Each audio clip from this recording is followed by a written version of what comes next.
রাসূলুল্লাহ সাল্লাল্লাহু আলাইহি ওয়াসাল্লাম বলেন, যে ব্যক্তি আমার 40টি হাদিস আমার উম্মতের কাছে পৌঁছাবে তার জন্য আমি কিয়ামতের দিন বিশেষভাবে সুপারিশ করব।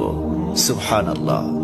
নাম্বার 2, মানুষের মধ্যে যারা মৃত্যুকে বেশি করে স্মরণ করে এবং তার জন্য প্রস্তুতি নেয় তারাই সবচেয়ে বুদ্ধিমান। নাম্বার 3, প্রত্যেক জিনিসের জাকাত আছে, আর দেহের জাকাত হচ্ছে রোজা। নাম্বার 4, যে তার সময় আল্লাহর জন্য ব্যয় করে না তার জন্য জীবন অপেক্ষা মৃত্যু শ্রেয়।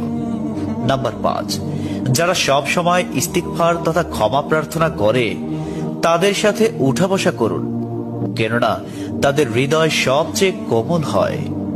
নাম্বার 6, তুমি যত সিজদা দিবে আল্লাহ তত গুনাহ তোমার মাফ করে দিবেন। সুবহানাল্লাহ। নাম্বার 7, সূরা ফাতিহা প্রায়